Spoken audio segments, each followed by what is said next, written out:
복음서에는요, 예수님에게 향유를 부은 두 번의 사건이 기록되어 있습니다.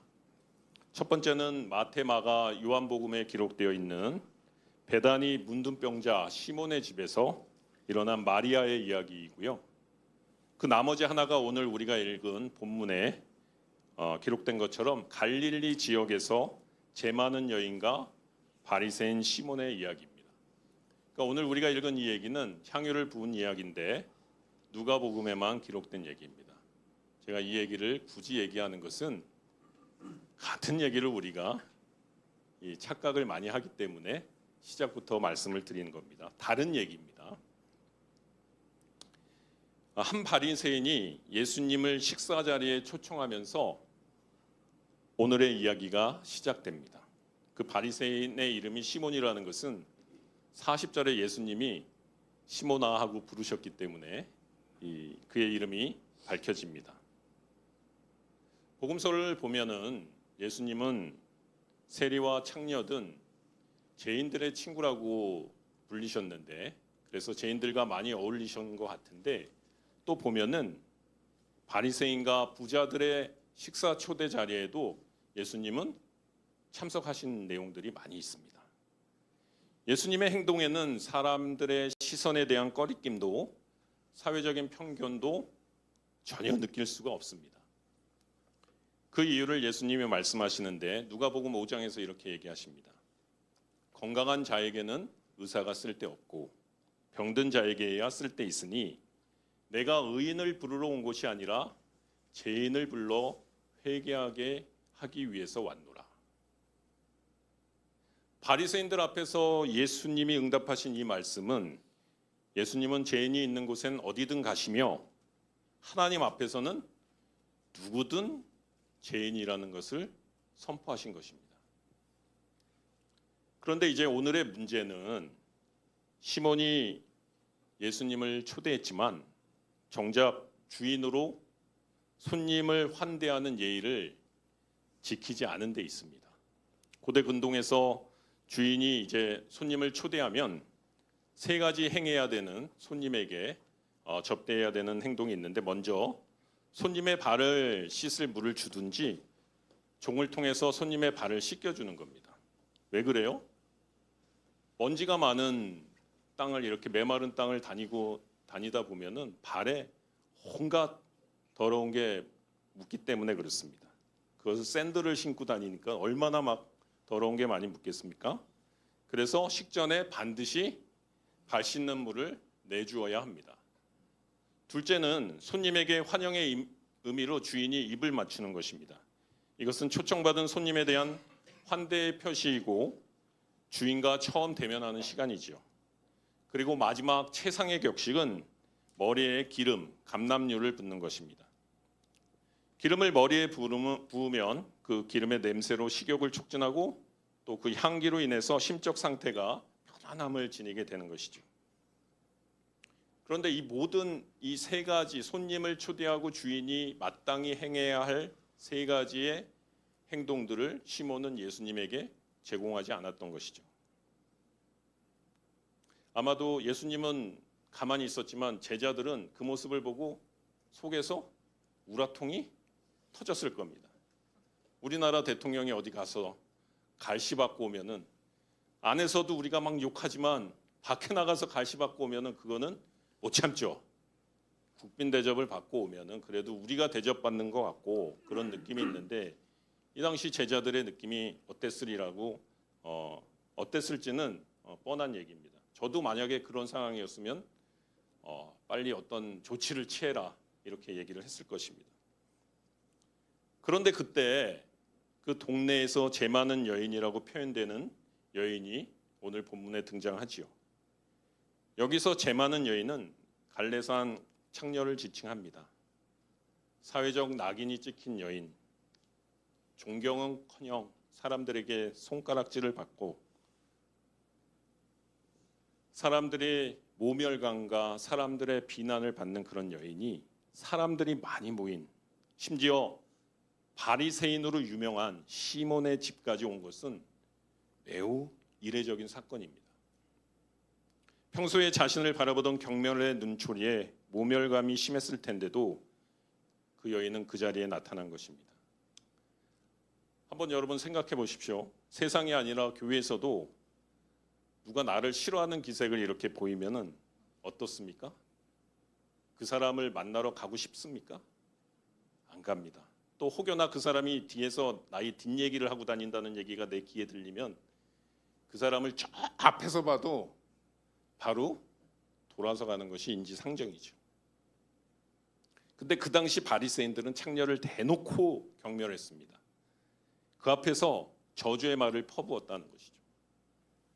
그럼에도 불구하고 이 죄 많은 여인은 바리새인 시몬의 집에 들어와 조용히 예수님 뒤에 엎드립니다. 그런 후 자신의 눈물로 예수님의 먼지투성이 발을 씻기고 입 맞추고 기름도 아니고 값비싼 향유를 붓습니다. 기록되어 있지 않지만 이 여인은 그 전에 예수님을 만났고 예수님을 통해서 은혜를 받은 여인일 것입니다. 그렇기에 노예도 하지 않는 그 더러운 발에 입을 맞추는 그런 낮아짐의 행동을 보일 수가 있었던 것이죠. 은혜 받은 그녀는 주변 사람들의 시선과 평가는 더 이상 자신에게 중요하지 않았던 것입니다. 그 모습을 본 시몬은 이런 생각을 합니다. 아니 요즘 병든 사람도 고치고 하나님 나라 말씀을 전하는 랍비라고 해서 어떤가 해서 내가 초대를 했는데 소문이 사실이 아닌가 보네. 사람들이 말하는 선지자라면 저 여자가 창녀인지 못 알아볼 리가 있나? 그때 그 마음을 보시고 예수님이 대답을 하십니다. 참 신기한 것은 시몬은 속으로 생각했는데 예수님이 대답을 하세요. 41절 42절 말씀입니다. 우리 한번 같이 읽어보겠습니다. 41절 42절 말씀 시작. 이르시되 빚주는 사람에게 빚진 자가 둘이 있어 하나는 500데나리온을 졌고 하나는 50데나리온을 졌는데 갚을 것이 없으므로 둘 다 탕감하여 주었으니 둘 중에 누가 그를 더 사랑하겠느냐. 이 예수님의 질문에 43절 시몬은 많이 탕감받은 자라고 자신의 생각을 말했고 예수님은 시몬의 말이 맞다고 대답하십니다. 오늘 설교 제목이 누가 그를 더 사랑하겠느냐. 예수님의 이 질문입니다. 저는 이 질문이 이해가 안 됐어요. 채주에게 빚진 사람이 둘이에요. 채주는 여기서 빚주는 사람 곧 하나님을 말하고 있죠. 한 명은 500데나리온, 한 명은 50데나리온. 둘 다 갚을 능력이 없어요. 그래서 탕감을 받았다면 누가 더 이익입니까? 예? 많이 받은 사람이 누가 더 많이 받았어요? 500데나리온 받은 사람 아닙니까? 내 생각에도 많이 탕감받은 자예요. 시몬이 말한 것도 많이 탕감받은 자라고 얘기하지 않습니까? 누가 더 이익이에요? 많이 탕감받은 자가 더 이익이죠. 이렇게 질문을 던지는 게 더 매끄럽지 않냐는 거죠. 여러분, 둘 중에 누가 더 이익입니까? 그런데 예수님의 질문은 왜 누가 더 그를 더 사랑하겠느냐라는 것이죠. 만일 예수님의 질문이 누가 더 이익인가를 생략하고 그 다음 단계로 넘어갔어요. 그래서 이익을 본 사람이 어차피 더 이익을 준 사람한테 더 고마워하지 않겠느냐. 그래서 그것은 당연한 거고 그 질문 넘어가서 누가 그를 더 사랑하겠느냐 그렇게 질문을 하신 거라면 그러면은 뭐 생략하고 넘어갔다면 약간 이해를 할 수 있어요. 그러나 여기서 또 다른 문제가 있어요. 그렇다면 여기서 사랑이라는 말은 이익의 근거에서 나오는 태도라는 거 아니에요? 이익을 더 본 사람이 더 사랑한다고 할 수 있나요? 자, 이제 헷갈리기 시작했습니다. 이익을 더 본 사람이 더 사랑합니까? 그럼 왜 예수님 맞다고 그랬죠? 저도 해석이 안 됩니다. 여기에서.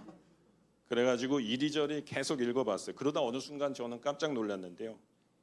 이 하나의 스토리를 보는 저의 시각이 너무나 자기중심적인데 그 자기중심적인 것의 가장 중심에 이익이라는 게 있다는 거예요. 이익을 받느냐 안 받느냐, 이 이익이 내 삶의 판단 기준으로 보고 있다는 것을 깨달은 것이죠. 더 많이 탕감받은 것을 내가 얻은 이익의 관점으로 보고 판단하고 있다는 거예요.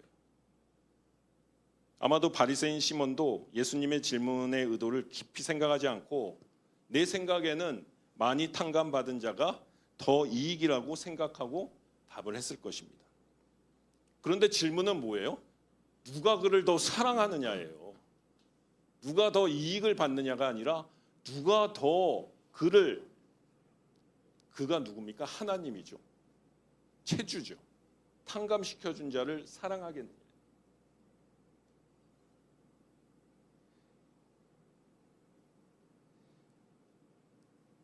시몬뿐만 아니라 그 주변의 바리새인들도 예수님의 질문을 이해했을 거라고 생각하지 않습니다. 49절 말씀을 한번 읽어볼까요? 49절 시작. 함께 앉아있는 자들이 속으로 말하되 이가 누구에게 제도사하는가 하더라. 여기서 탕감받은 1데나리온은요 성인 남자 하루의 품삯입니다. 그러니까 500데나리온은 500일, 50데나리온은 50일의 품삯이라는 것이죠. 이것은 재책을 예수님이 비유로, 재와 재책을 비유로 말씀하고 있는 것이죠. 예수님은 식사 자리에 있는 모두에게 비유를 베풀고 제 많은 여인의 믿음을 설명해 주시면서 이렇게 말씀하십니다. 이러므로 내가 네게 말하노니 47절입니다. 그의 많은 죄가 사하여 줬도다. 이는 그의 사랑함이 많음이라. 사함을 받은 일이 적은 자는 적게 사랑하느니라. 그리고 50절에 최종 선언을 하시죠. 50절 같이 읽겠습니다. 시작. 예수께서 여자에게 이르시되 내 믿음이 너를 구원하였으니 평안히 가라 하시니. 이 말씀이 오늘 이 예배에, 이 수요 찬양 예배에 오신 저와 여러분에게 들리길 축원합니다.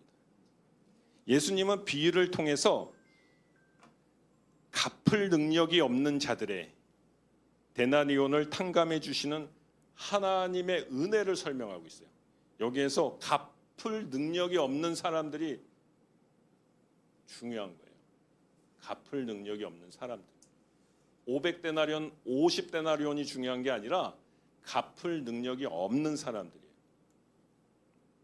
하나님의 은혜는, 그래서 예수님은 누가 그를 더 사랑하겠느냐, 이 질문은요 시몬이 가지고 있는 자기중심적, 이익중심적 그 패러다임을 전환시켜주는 질문입니다.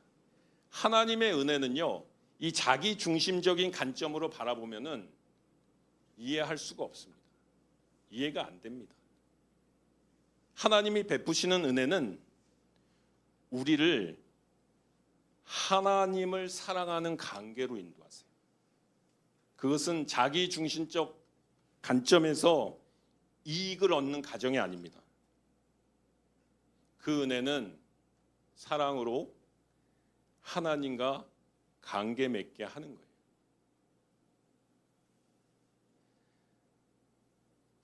바리새인 시몬은요 호기심으로 예수님을 초청했죠. 아, 그는 선지자일까? 랍비일까? 당시 갈릴리의 슈퍼스타였어요. 예수님은 병든 자들을 막 일으키잖아요. 눈먼 자들을 뜨게 하잖아요. 슈퍼스타였습니다. 관심이 있죠. 어떤 분인가? 선지자인가? 랍비인가? 예수님을 초청해서 자기의 호기심을 만족하고자 했습니다. 그는 하나님의 말씀인 율법을 구별하여 지키는 사람이에요. 그게 바리새인이잖아요. 오늘날로 말하면 엄정한 모태 찐 크리스찬이에요. 교회 예배 안 빠지고 헌금 잘 드리고 11조 잘 드리고 교회에서 봉사까지 합니다. 봉사 하나 하면은 여기 못 깨요. 2개, 3개 합니다.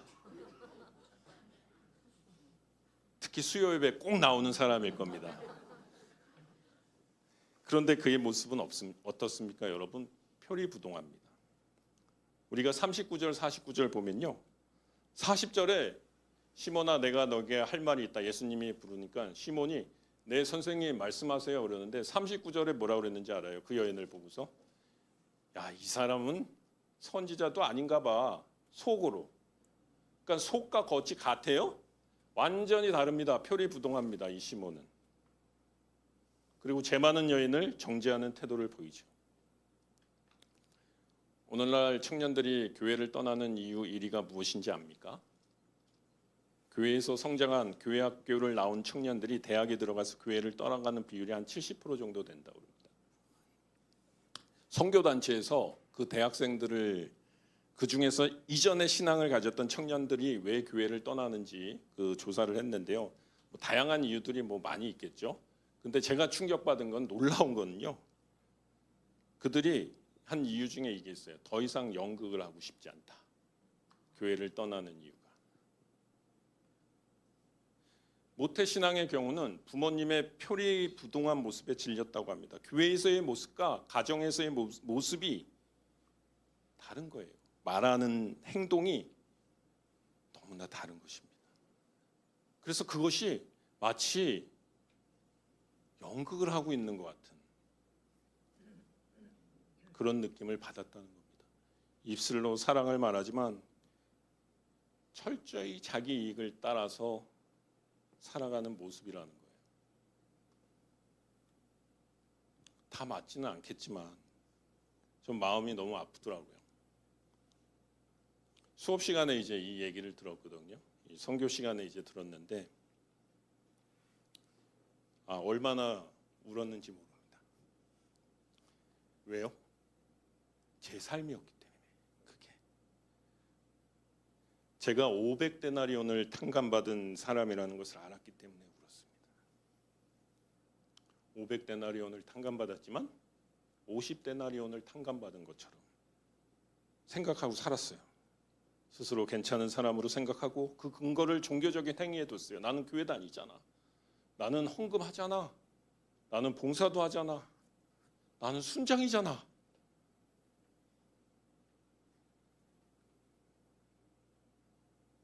겉으로는 문제가 없지만 속은 골마 터지도록 내 자신의 상태를 모르고 있었던 거예요. 그런 나의 겉모습이 아니라 나의 내면의 모습을 우리 자녀들이 보는 거예요. 우리 자녀들이 그 모습을 보고 나는 이제 그렇게 살고 싶지 않아. 내가 이제 자유롭게 살면은 부모님 떠나면 그런 모습으로 살고 싶지 않아요. 이렇게 생각하는 것이죠. 제가 회개했습니다. 더 늦기 전에 회개의 기회를 주신 하나님께 저는 감사합니다. 예수님이 시몬에게 말씀하십니다.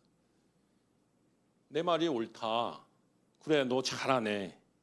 내가 그렇게 셈이 빠르다며. 그런데 너는 왜 50데나리온 빚진 사람처럼 생각하냐? 여기 이 죄 많은 여인은 50데나리온을 빚진 자인데도 눈물로 내 발을 닦고 머리로 내 발을 씻고 발에 입 맞추고 향유를 부었는데 너는 내가 내 집에 들어올 때 발 씻을 물도 주지 않고 입 맞춤도 하지 않고 향유가 아닌 감람유조차 내 머리에 붓지 않았구나.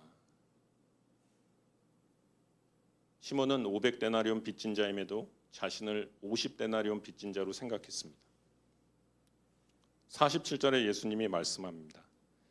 제사함을 받은 일이 적은 자는 적게 사랑하느니라. 이 말씀은 중의적인 표현입니다. 은혜를 적게 받은 사람이 적게 사랑한다는 문자 그대로의 얘기와 제사함을 받은 일이 적다고 생각하는 사람이 적게 사랑한다는 거예요. 중의적인 뜻을 다 가지고 있습니다. 시몬은 자신이 의롭다고 생각하고 죄 많은 여인을 경멸했습니다. 자신의 죄는 적고 여인의 죄는 크다고 생각했습니다. 자신은 의롭다고 생각했고 여인은 죄인이라고 생각했습니다. 그 기준이 놀랍게도 겉으로 드러나는 종교적인 행위라는 것이죠. 주변에 교회 다니면서 여전히 술, 담배 하고 세상 사람들이 즐기는 것 다 하는 교인들 보면 여러분 혹시 그들은 아직 어린아이 신앙이야 하고 판단하고 있지 않으세요? 그러고는 자신에게 조금이라도 어떤 손실이 발생할 것 같으면 막 새벽기도 안 나오는 새벽기도 나가서 막 울부짖고 기도하면서 그러고 있지 않습니까? 자녀들이 대학 진학을 위해서는 학원 가야 되니까 잠시 예배를 뒤로 미뤄도 괜찮다고 보류해도 된다고 그렇게 생각하고 있지 않습니까? 제가 지금 누가 옳고 누가 그르다고 얘기를 하는 것이 아니에요. 누가 그를 더 사랑하느냐라는 예수님의 질문을 드리는 것입니다. 누가 옳고 누가 옳고 누가 그르냐는 질문이 아니에요. 누가 그를 더 사랑하느냐. 예수님이 던진 질문을 지금 우리에게 던지고 있는 겁니다. 예수님은 죄를 사해 준 이유가 죄인들의 이익을 위한 것이 아니라 하나님과의 관계 회복에 있다고 말하는 있는 거예요. 이 질문은. 오늘날 그리스도인들이 쉽게 오해하는 것 두 가지가 있습니다. 첫째는 하나님이 우리를 구원해 주신 이유는 우리가 이 세상에서 복받고 건강하고 자녀들 다 잘 되고 돈 잘 벌고 관계 이상 없고 잘 살고 천국 가는 것이라는 거예요. 이것은 기독교가 아닙니다. 이건 무속신앙이에요. 둘째는요, 하나님이 우리를 구원해 주셨으니 우리는 이제부터 그 구원해 주신 은혜에 감사하며 바르게 열심히 착하게 살기 위해서 노력해야 된다는 거예요. 저는 이것도 기독교 아니라고 생각합니다. 기독교는 은혜로 구원받고 은혜로 사는 것이에요. 우리의 과거의 죄를 해결해 주신 걸로 끝나는 것이 아니라 그리스도 예수께서 이 땅에 다시 오시는 그날까지 우리를 온전하게 완성시켜 나가는 것도 하나님의 은혜로 우리를 이끌어 가시는 거예요. 구원받고 나서부터 이제는 내가 그 은혜에 감격해서 내가 열심히 힘내서 바르게 살려고 노력하는 것은 기독교 아니라는 겁니다.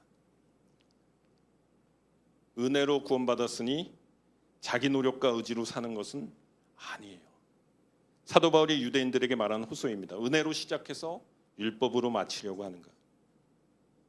그렇다면 또 질문을 하죠. 그러면 구원받고도 아무런 선한 행위도 할 필요가 없습니까? 누가 그랬다고 그래요?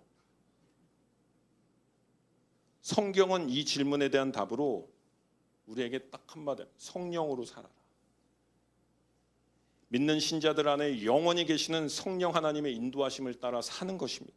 고린도후서 3장 17절로 18절에 주는 영이시니 주의 영이 계신 곳에는 자유가 있느니라. 우리가 다 수건을 벗은 얼굴로 거울을 보는 것 같이 주의 영광을 보매 그와 같은 형상으로 변화하여 영광에서 영광에 이르니 곧 주의 영으로 말미암음이니라.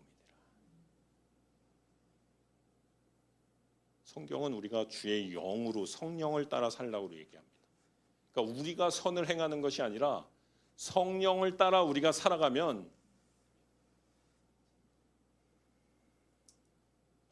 죄 짓고 살 수가 없다는 거예요. 우리가 은혜 받았고 주의 영으로 인도함을 받으면 우리가 애쓰지 않아도 더 이상 이전의 삶처럼 우리는 살아갈 수 없다는 것이 성경이 우리에게 말하는 얘기예요. 영을 따라 사는 삶의 모습도 자신의 의지로 열심히 선을 행하는 형상과 똑같이 보이지만 어디에서 달라요? 열매가 다릅니다. 똑같이 내가 열심히 선을 행하는 것과 영으로 따라 살아가면서 선을 행하는 모습은 똑같이 보이지만 열매가 달라요. 어떻게 다릅니까? 나의 열심과 의지의 열매는 교만한 마음으로 드러나고 성령의 열매는 겸손함으로 드러납니다. 자신이 한 거기 때문에 자기 자랑이 있을 수밖에 없죠.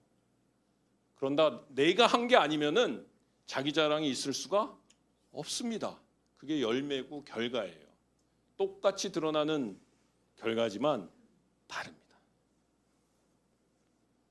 우리를 향한 예수 그리스도를 통한 하나님의 구원은 과거의 우리 죄뿐만 아니라 현재 미래에 있는 모든 죄를 속량하셨습니다. 이는 그리스도 예수님이 다시 오시는 그날까지 우리의 생활을 인도해 가시는 주체가 성령 하나님이시라는 거예요. 따라서 이 두 가지 믿음에 대한 오해는 우리의 자기 사랑에서 두 가지 방향으로 드러납니다. 하나는 세상을 사랑하듯 자기 욕심대로 살아가는 것이고요. 다른 하나는 종교적 도덕적 노력을 통해서 의롭게 살려는 의지입니다. 복음은요, 이 두 가지를 모두 배제합니다. 바리새인 시몬은 자신의 의로움을 신뢰했습니다. 그는 율법을 지킨다고 생각했고 자신을 거룩하다고 여겼습니다. 이런 자기 의로움이 하나님의 은혜를 차단하는 거예요. 하나님을 섬긴다고 하지만 자기 중심적 세계관, 이익 중심의 관점을 가지고 살아가는 사람인 것이죠. 예수님의 명성을 이용해서 자신을 높이려고 하는 것이죠.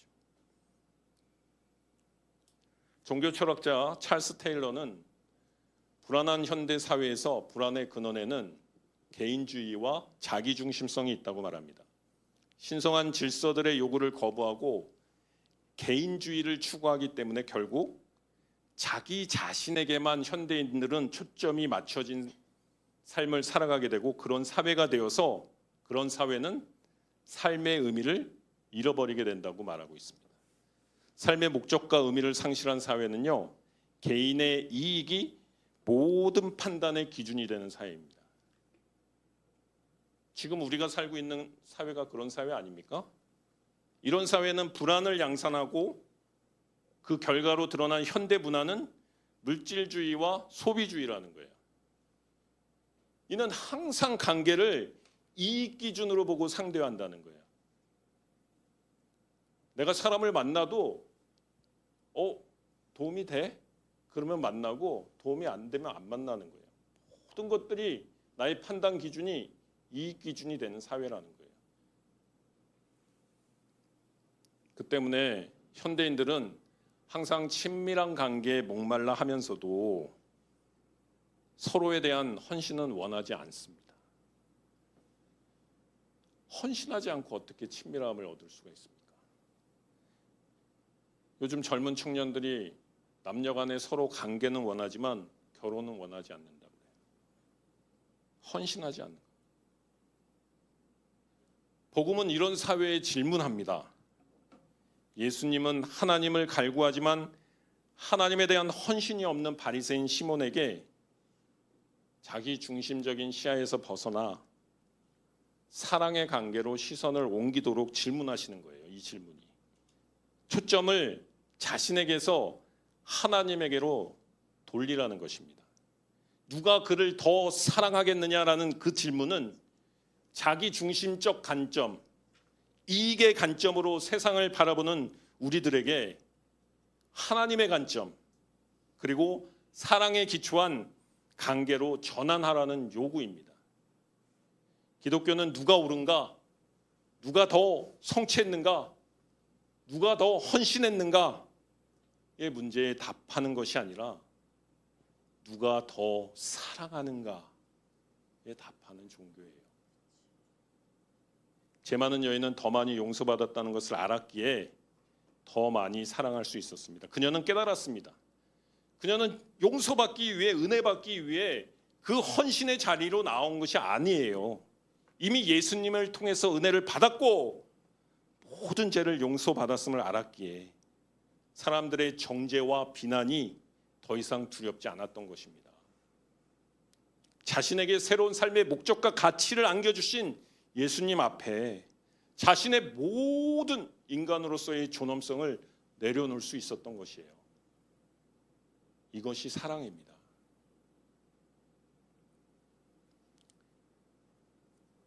이렇게 우리 본문을 통해서 살펴본 몇 가지 관점을 정리해 보겠습니다. 첫째, 우리는 모두 500데나리온을 탕감받은 죄인이라는 것을 아셔야 됩니다. 우리는 하나님 앞에 모두 죄인입니다. 하나님 앞에 우리의 영적 부채를 정확히 인식하십시오.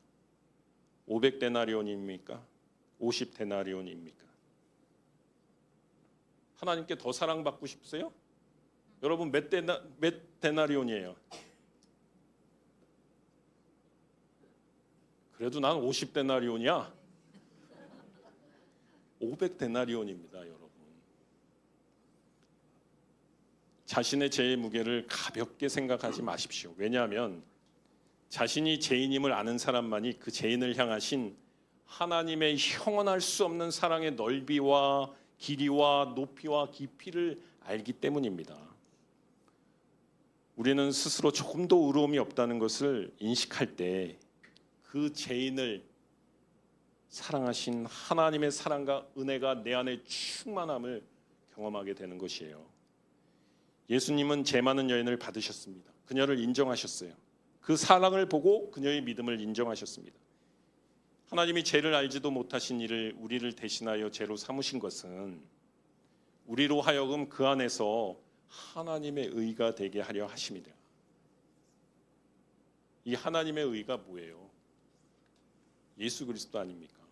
우리의 죄는 그리스도에게 전가되어서 십자가에서 처리되고 그리스도의 의는 우리에게 전가되어서 우리가 그리스도 안에서 하나님의 용서받은 의인이 된 게 아닙니까? 이게 복음입니다. 이제 하나님과 원수되었던 우리는 그리스도를 통해서 하나님의 자녀가 되었다는 거예요. 이게 복음이에요. 사랑에 기초한 관계 회복입니다. 하나님과 원수 관계였던 우리가 이제 하나님의 자녀가 된 거예요. 예수님의 사랑, 하나님의 사랑에 기초한 관계 회복이라는 거예요. 그래서 죄를 지을 수밖에 없었던 우리가 이제는 불완전하지만 선을 행할 수 있는 존재가 되어가고 있는 겁니다.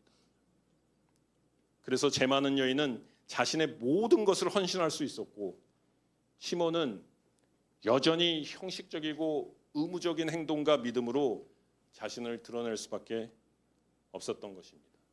둘째는 교회는 저와 여러분은 하나님의 사랑으로 연결된 관계라는 것을 기억하셔야 돼요. 우리는 하나님을 더욱 사랑하는 자가 되어야 합니다.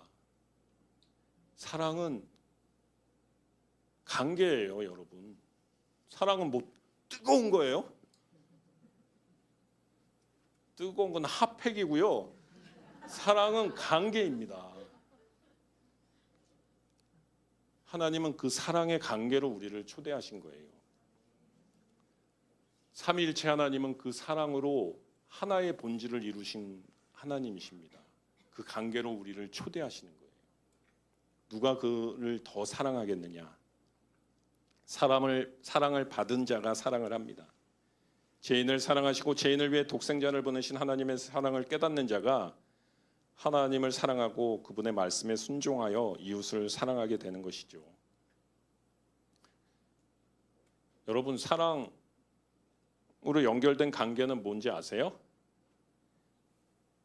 우리가 서로 사랑해요. 그럼 누가 더 사랑해요? 둘 중에? 어떻게 알아요? 가위바위보 해가지고 이긴 사람이 아나요? 우리가 둘이 사랑할 때 사랑의 관계는 누가 지는지 보면 알아요. 저는 집에서 제가 항상 집니다. 제가 더 사랑이 많은 거죠.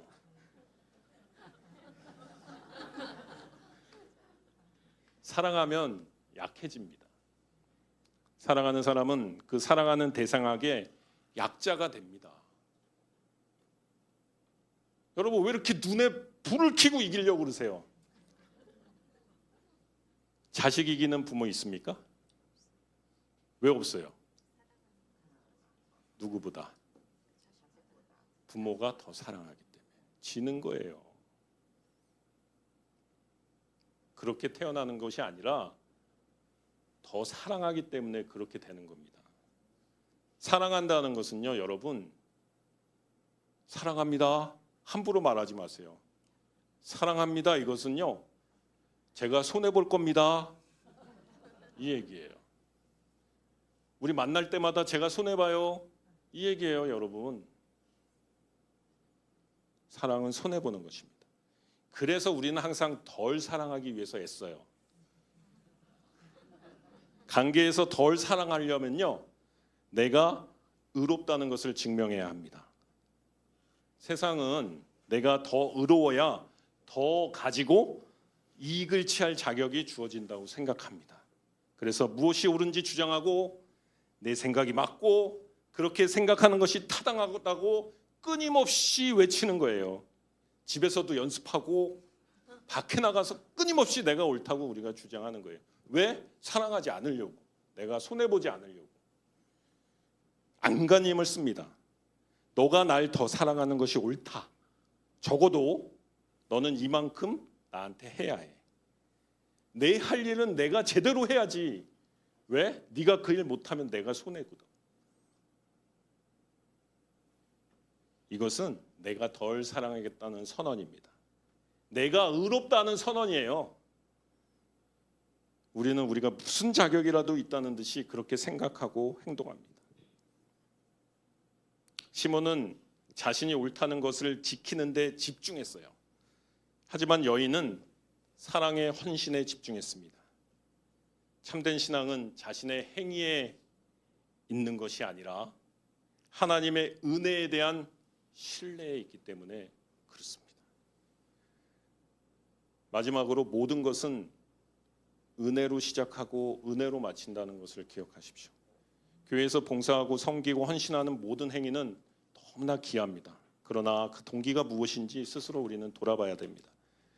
하나님은 여러분이 성령을 따라 행하기를 원하시지 여러분의 노력과 의지와 자기 의와 욕심으로 헌신하는 것을 기뻐하시지는 않을 것입니다. 성령의 열매는요, 사랑과 희락과 화평과 오래 참음과 자비와 양선과 충성과 온유와 절제입니다. 그리스도 예수의 사람은 육체와 함께 그 정욕과 탐심을 십자가에 못 박은 자들이에요. 우리의 섬김의 태도가, 우리가 열심히 섬기는데 그 섬김의 태도가 위에서 열거한 성령의 열매로 드러나지 않으면요, 그것은 도덕적 윤리적 노력이고 자기 사랑의 또 다른 모습일 뿐입니다. 세상의 쾌락을 사랑하고 욕망을 따라 살아가는 삶과 드러나는 형태는 정반대지만 아주 거룩한 모습을 보이지만 뿌리는 같다는 거예요. 기독교는 도덕적 종교적 노력을 기울여 선을 실천하는 종교가 아닙니다. 선한 삶, 낮아진 삶, 섬김의 삶은 노력으로 의지로 성취하는 것이 아니라 하나님의 영으로 말미암아 그렇게 사라지는 것입니다. 그렇다면 인간의 노력이 전혀 필요 없습니까?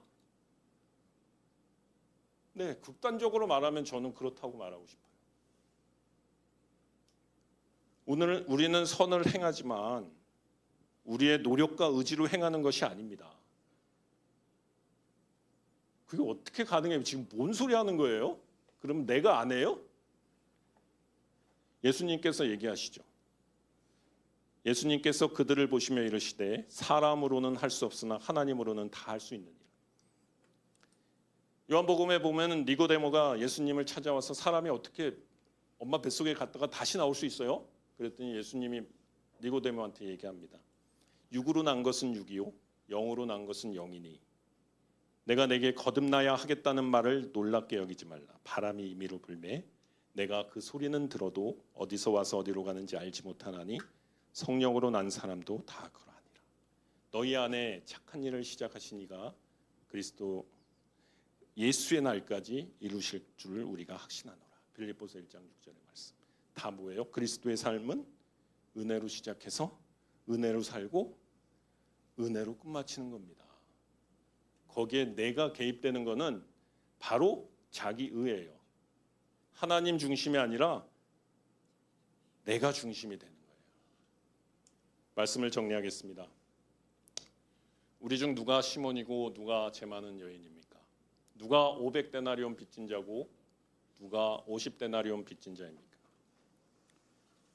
우리가 바로 시몬이고 500데나리온 빚진 자입니다. 그러니 우리가 알아야 하는 일은 많은 죄를 탕감해 주신 하나님의 사랑을 알고 그분을 더욱 사랑하는 것입니다. 자신을 낮추고 그분을 높이는 것입니다. 누가 그를 더 사랑하겠느냐? 라는 예수님의 질문에 접니다, 주님! 하고 나가셔야 되는 거예요. 예수님은 여인에게 말씀하십니다. 내 믿음이 너를 구원하였으니 평안히 가라. 이 말씀이 수요 찬양 예배에 오신 저와 여러분의 귓가에 들리시기를 축복합니다. 하나님이 진정으로 우리에게 원하시는 것은 그 아들 독생자를 주심으로 십자가에서 우리의 모든 죄를 속량하신 이유는 저와 여러분이 사랑으로 하나님께 더욱 나아가고 사랑으로 이웃과 관계 맺게 하는 것이에요. 로마서 8장 38절로 39절 내가 확신하노니 사망이나 생명이나 천사들이나 권세자들이나 현재일이나 장래일이나 능력이나 높음이나 기쁨이나 다른 어떤 피조물이라도 우리를 우리 주 그리스도 예수 안에 있는 하나님의 사랑에서 끊을 수 없으리라. 아멘. 이제 찬양팀 나오셔서 우리 찬양하고 기도하겠습니다. 우리는 더 이상 무엇을 증명하려고 애쓰지 않아도 됩니다. 주님 앞에서 우리가 얼마나 잘했는지가 아니라 얼마나 많이 사랑받았는지 기억하면 돼요. 제 많은 여인, 오늘 본문에 나오는 제 많은 여인은요 아무 말도 하지 않았어요. 여인의 말은 하나도 없습니다. 오늘 본문에 변명하지 않았고 설명하지 않았어요. 그저 예수님의 발 앞에 머물렀습니다. 오늘 우리도 그 자리로 나아가면 됩니다. 기도의 자격을 증명하지 말고 찬양의 조건을 따지지 말고 그저 사랑받은 사람으로 서면 됩니다.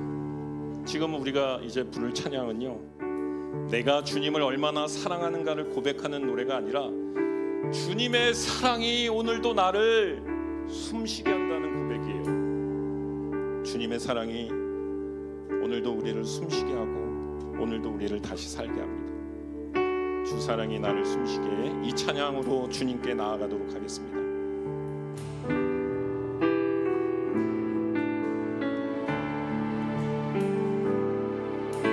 주 사랑이 나를 숨쉬게 해.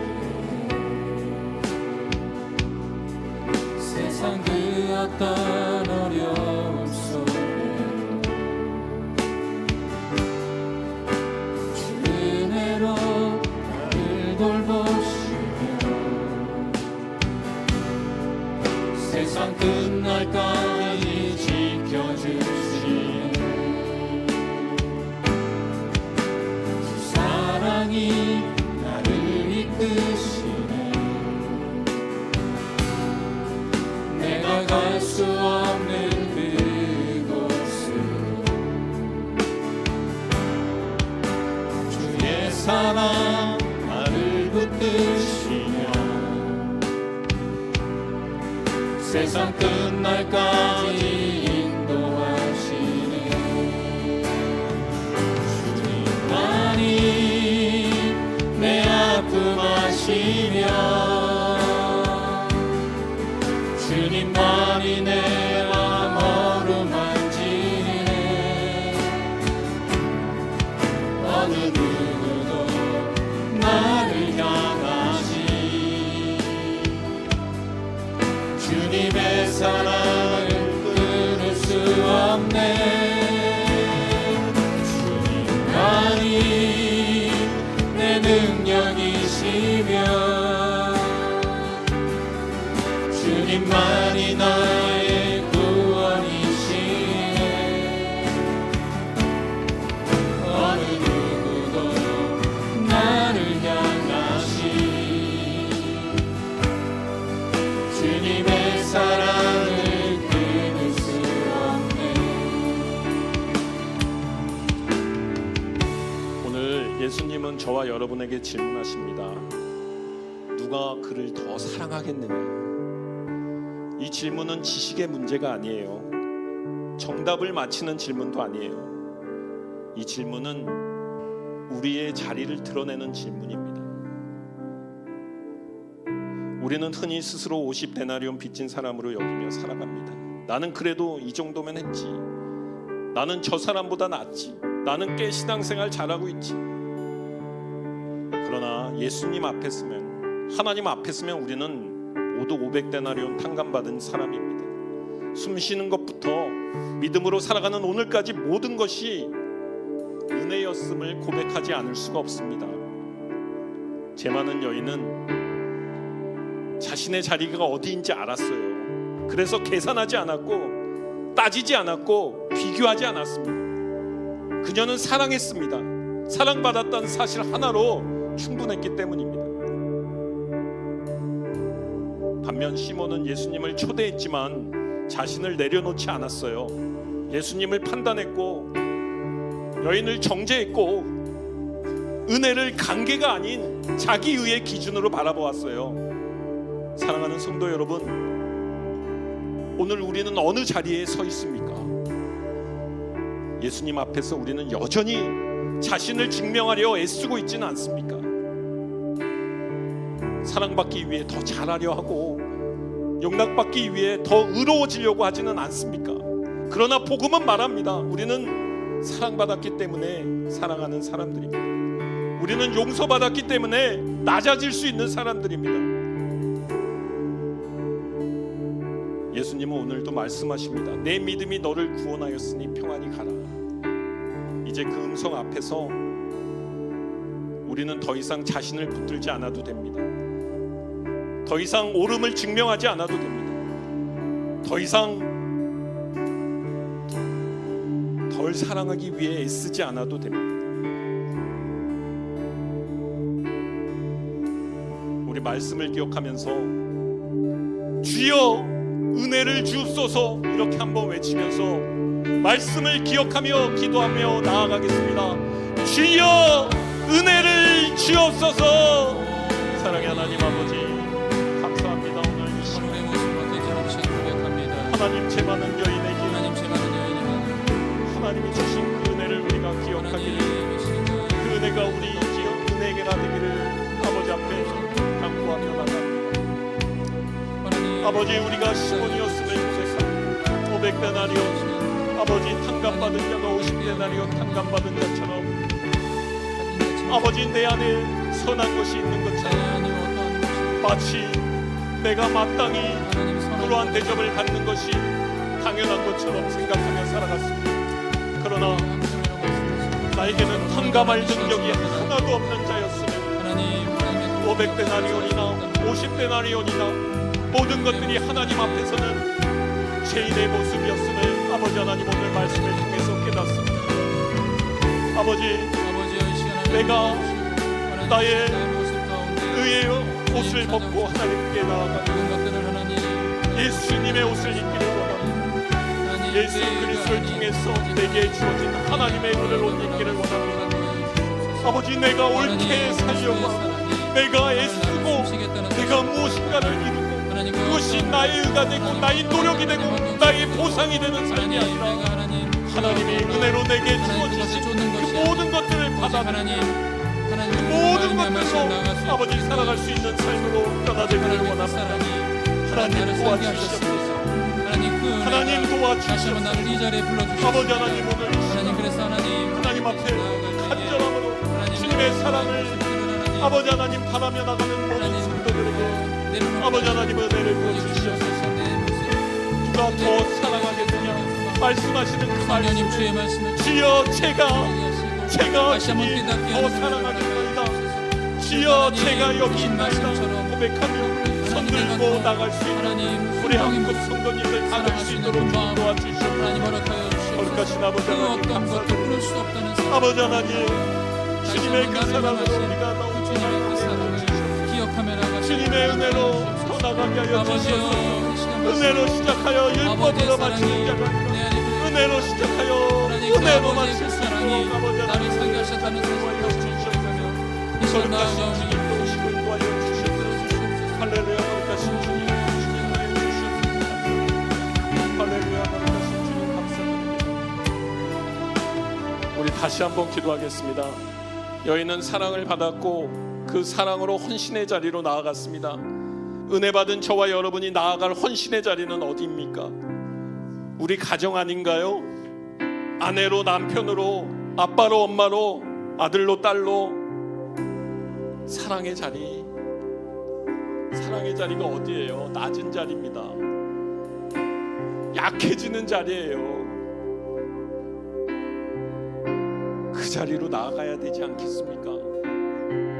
약한 자로 서야 되지 않겠습니까? 지는 자로 서야 되지 않겠습니까? 교회에서, 회사에서, 학교에서 주님이 여러분을 부르시고 보내는 그 자리에서 주여 내가 그렇게 서게 해주시옵소서. 우리 결단하고 기도했으면 좋겠습니다. 나의 힘과 능이 아닌 주의 성령으로 살아되게 하옵소서. 주여 주의 영으로 부은게 하옵소서. 다시 한번 주님의 은혜를 부르며 기도하겠습니다. 주여 은혜를 주옵소서. 사랑의 하나님 아버지 감사드립니다. 아버지 하나님 나를 부르시고 보내신 그 자리에 아버지 내가 살아가는 자로 서 있기를 원합니다. 아버지 낮은 자리로 우리가 걸어가기를 원합니다. 내가 옳고 내가 원하는 자리가 아니라 아버지 내가 주장하는 자리가 아니라 내가 약한 자의 자리, 늘 지는 자리, 그 자리에 내가 서 있게 하여 주시옵소서. 아버지 우리가 서 있는 가정에서, 직장에서, 사업장에서, 학교에서 우리가 만나는 모든 자들에게 너 왜 그렇게 살아? 그 이유를 물어보는 아버지 그런 자로, 그런 자리로 우리가 나아가게 하여 주시옵소서. 하나님 누가 더 사랑하겠느냐 이 질문은 우리가 어디 서 있느냐는 지금 너가 어디 서 있느냐, 너 자신을 사랑하는 자리에 서 있느냐, 하나님을 사랑하는 자리에 서 있느냐, 너의 이익을 따라 살아가는 자리에 서 있느냐, 은혜를 따라 살아가는 자리에 서 있느냐를 물어보는 주님의 질문임을 우리가 기억하고 아버지 하나님 우리가 가정에서 아버지 남편으로 아내로 부모로서 자식으로서 아버지 그런 삶을 살아갈 수 있게 하여 주시옵소서. 아버지 하나님 우리의 힘과 의지와 능력이 아니라 주의 영으로 우리가 그런 삶을 살아갈 수 있게 하여 주시옵소서. 오직 주의 영으로 성령으로 우리가 그런 삶을 살아갈 수 있도록 도와주시옵소서. 뜻이 나의 삶 속에 임하시며 주님 알기를 주만 보기를 소망해. 거룩히 살아갈 힘과 두려움 없는 믿음 주신 나의 하나님 완전한 사랑 찬양해.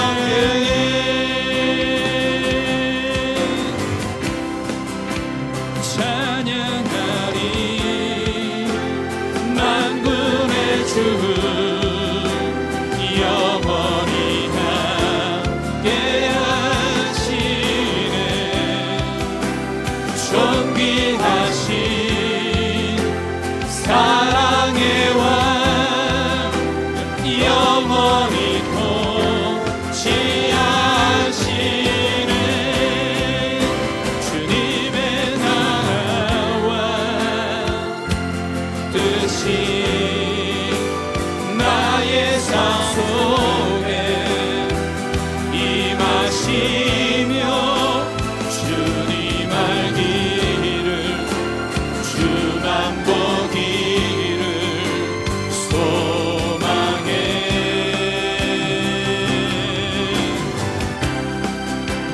거룩히 살아갈 힘과 두려움 없는 믿음 주신 나의 하나님 완전한 사랑 찬양해.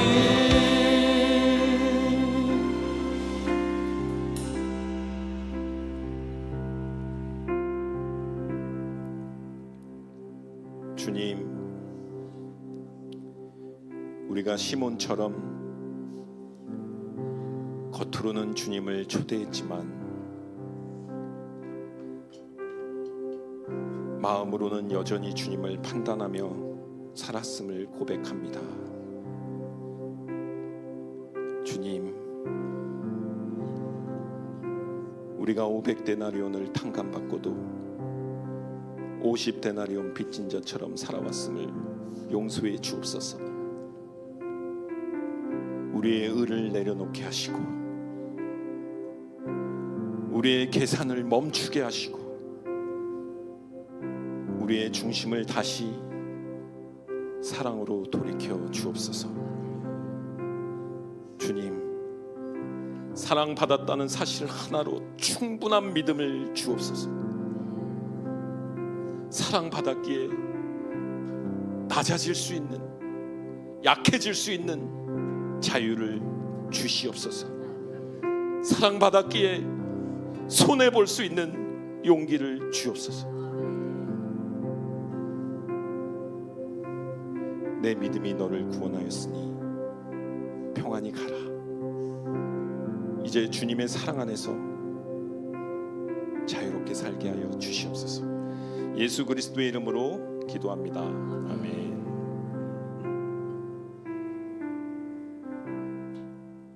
이제 주님 앞에서 개인 기도 드리시고 또 교회와 교회의 병자를 위해서 여러분 기도해 주시고 자유롭게 돌아가시면 되겠습니다.